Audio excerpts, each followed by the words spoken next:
আসসালামু আলাইকুম গাইস, আমি Redwan and welcome to my another video. So আজকে একটা খুশি সংবাদ।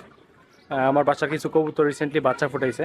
তো সকালের দিকে ছাদে আসছি, আসার পরে এই জিনিসটা আমার চোখে পড়লো, তো ভাবলাম আপনাদের সামনে জিনিসটা শেয়ার করি। তো চলেন আগে কবুতরের ঘরের ভিতরে যাই, ভিতরে যাওয়ার পরে আপডেট আপনাদের সাথে শেয়ার করতেছি।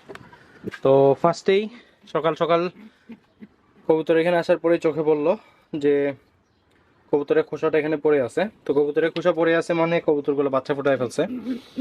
তো এই যে দেখেন ছোট ছোট দুইটা বাচ্চা আছে এখানে। তো আপনাদেরকে বলছিলাম যে দুইটা ডিমই চেক দিয়েছিলাম, দুইটা ডিমই আলহামদুলিল্লাহ পার্টেল ছিল তখনই। তো দেখেন কবুতরটা মাশাআল্লাহ বাচ্চা ফুটায় ফেলছে। আর এটা কবুতরটা আমার খুব পছন্দের একটা কবুতর। দেখেন কবুতরটাকে আমি হাত দিয়ে আদর করতেছি, বাট কবুতরটা কোনো রিয়াক্ট করতেছে না। তো ও জানে যে আমি ওরে প্রত্যেকদিন যখন ছাদে আসি তখন এই টাইমে ওর মাথায় হাত দিই কিংবা ডিমগুলো একটু সুন্দর মতো চেক দিয়ে যাই যে কি করতেছে ও না করতেছে। এটা আমার অনেক পছন্দের একটা কবুতর। এটা হলো মাদি কবুতরটা, বাচ্চাদের উপরে বসে আছে। যেহেতু ছোট বাচ্চা, বাচ্চার উপরেও বসে আছে, তো ওদেরকে আর ডিস্টার্ব না করি, ওকে রেখে দিব এখানে। আর আরেকটা গুড নিউজ যেটা হলো, এইখানে আমাদের যে সবুজ গলা যে পেয়ারটা আছে, এই পেয়ারটা ওভার একটু অ্যাগ্রেসিভ নটটা। তো ওরাও বাচ্চা ফুটাইছে, আপনাদেরকে আমি একটু দেখানোর ট্রাই করি। এই যে দেখেন ওর এখানেও দুইটা বাচ্চা আছে। তো ওকে ডিস্টার্ব না করি কারণ ও খুবই অ্যাগ্রেসিভ। এই দেখেন কেমন করতেছে। আর আমাদের ময়না ঝাঁকের পেয়ারটা বাচ্চা ফোটানোর ডেট চলে আসতেছে খুবই কাছাকাছি।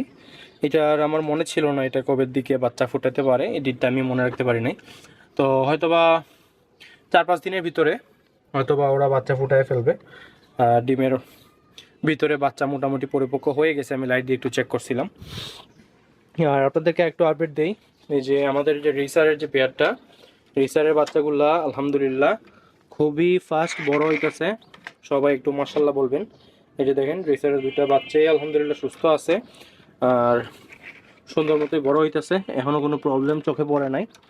আর বাপ মা ড্রপিংও মোটামুটি ভালো, তেমন কোনো প্রবলেম নাই। আর গাইস আমার বাসার যে মিলি যে পেয়ারটা ছিল, এই যে এই পেয়ারটা, তো এই পেয়ারটা এখন চলে যাবে নতুন ঠিকানায়। তো এই পেয়ারটা সেল হয়ে গেছে। এখানে আপনার সুপার লাইট কালার যেটা আছে এটা হলো নর, আর নর্মাল যেটা আছে এটা হলো মাদি। তো আপনারা যারা গিরিবাজ কিংবা রেসারে বাচ্চা নিতে চাচ্ছেন আমার সাথে যোগাযোগ করতে পারেন। রিসেন্টলি কিছু বাচ্চা রেডি হইতেছে ময়না ঝাঁকের কিংবা গিরিবাজের অথবা রেসারের যে কোনোটাই। তো যদি কোনো বাচ্চা লাগে আমাদের সাথে যোগাযোগ করতে পারেন। আর ভিডিওটা ভালো লাগলে অবশ্যই ভিডিওটা শেয়ার করে দিবেন। সবাই ভালো থাকবেন। আসসালামু আলাইকুম।